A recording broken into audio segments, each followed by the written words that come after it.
I'd been playing like co-ed softball, kind of the thing that everybody does, but there, it always left something kind of wanting, in a weird way. And I didn't know what that was until I discovered Sandlot.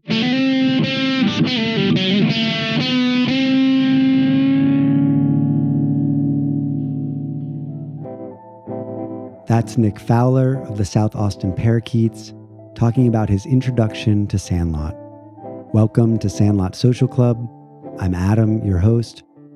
Nick is one of the founders of a team that started tossing the ball around a few years ago with a shared vision to revamp baseball at the South Austin Rec Center.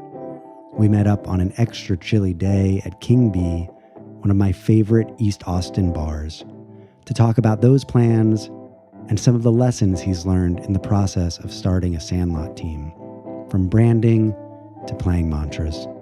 It's a bar, so it sounds like a bar, which is to say, a little noisy and really, really lovely.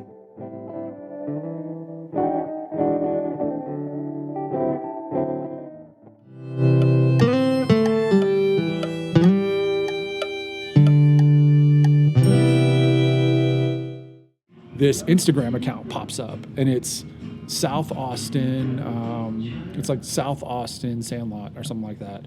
And I mean, within seconds of me discovering that, I messaged whoever had started that account, and it ended up being this guy named Steven Becker, who worked at South Austin Rec, and he was trying to start a team because he was like, I have this crazy idea that if we start a team, we might be able to get the city to basically invest in this field and revamp it a little bit, you know what I mean? Because at that time, I mean, if you've ever seen the South Austin Rec, it's basically a wide open field.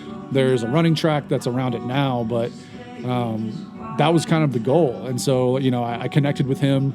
We met up, and we, like, those, first couple quote unquote practices were literally just me and him throwing a ball and just talking and daydreaming about what baseball at the South Austin Rec, could potentially be if it worked out. And then, on the other side of this coin, there's a guy, one of the co-founders too. His name is Will Jones.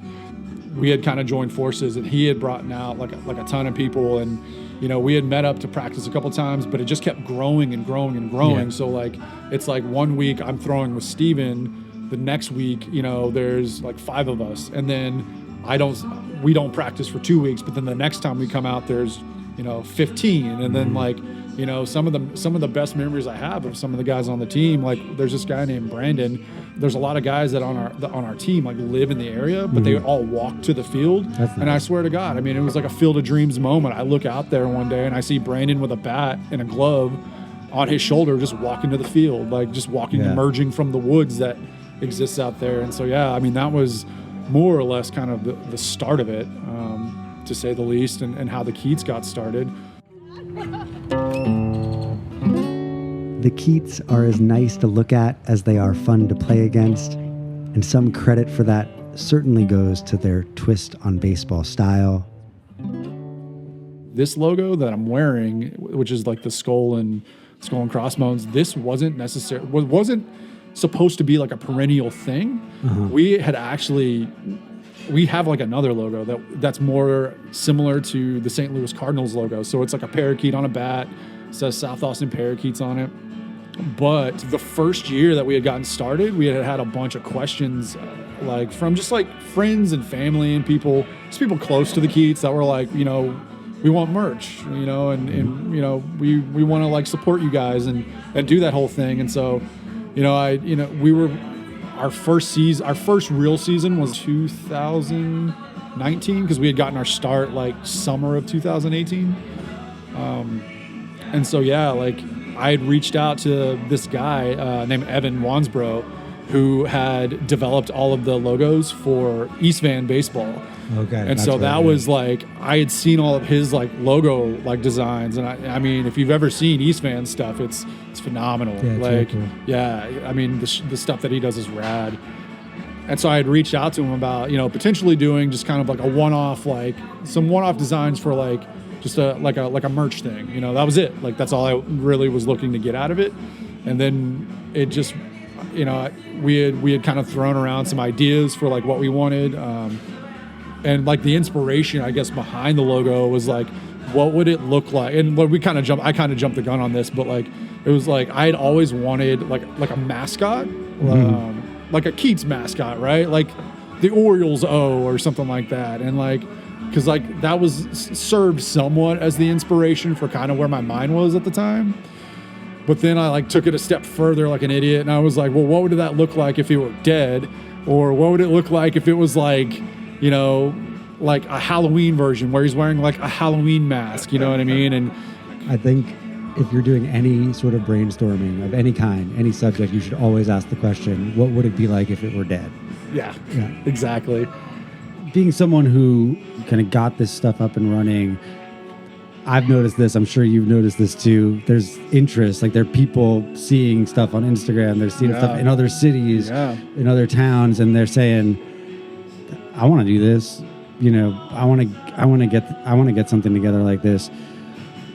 What kind of advice do you have, or like thoughts do you have for people like that are kind of on that, you know, in that mindset of like, hey, I have an inkling to go out to the field and throw some shit around and hit it. Yeah, no, I mean, I would say, and it's so funny you bring this up because so the Moon Towers, I talked to Jim, who is who started that team with another guy. Like we actually, I met up with him like via Skype one day, and just kind of like just offered as much advice to him as I could give, because you know there's a lot of things that we learned in that process. One of them, I think, one of the lessons that I've learned is like, don't rush things. Right.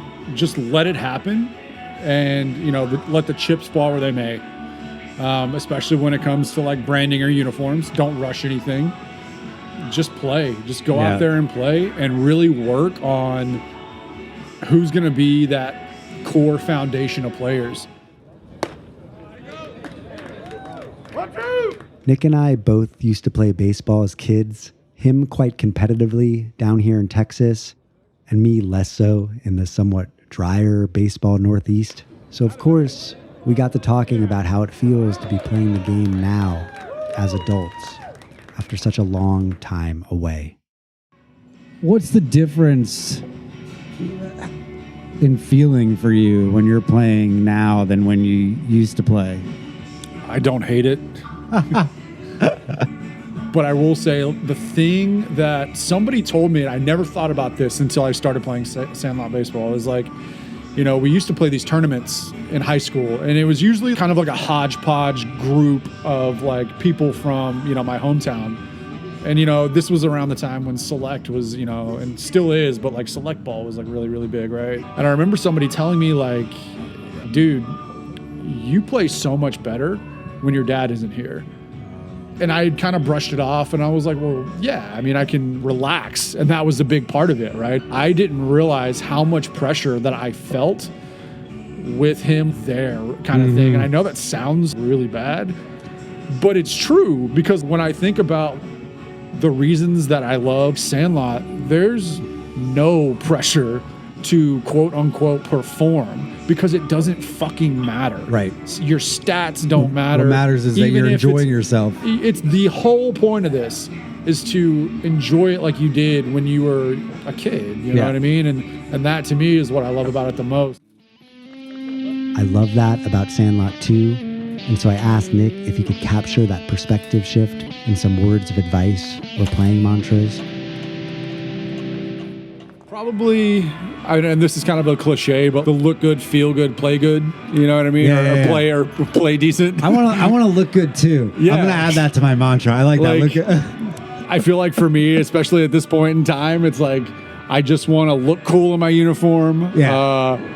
Hopefully, I'll play good, but like again, like big emphasis on the feel good part of it. You know what I mean? Like I think at the end of the day, it's such an escape from everything that, you know, our generation kind of has as like a distraction. So ultimately, like it's for, you know, 3 hours of your time, you get to focus on something that isn't a screen, and you can kind of forget about all of the issues of the world. No matter like, you know, no matter what's going on, you can just focus on, you know, your next AB or, you know, cracking another fucking cold one. Maybe it was the beer, but before we closed our tab, Nick got me to share my own dreamy vision for Sandlot.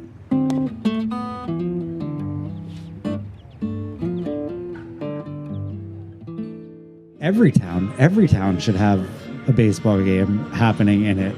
And all these fields that I drive by that are empty should be filled. Yeah. Yeah. And that's what I see as the possible sort of endpoint of this, or not an endpoint because I don't want it to end. Right. Really. Right, But, yeah.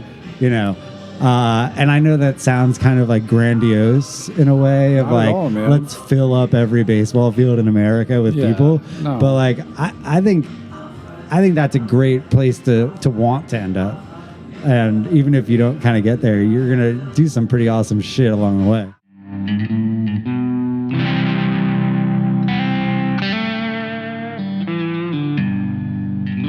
Thank you, Nick, for coming on the show. Thanks for listening. If you liked what you heard, please consider giving us some stars or a good review. It really helps. You can also follow us on Instagram at Sandlot Social Club Podcast for even more sounds of Sandlot, or send us a message at sandlotsocialclubpodcast@gmail.com if you want to talk baseball. And for all of you out there starting Sandlot teams or dreaming of it, don't say Nick didn't warn you about what lies ahead.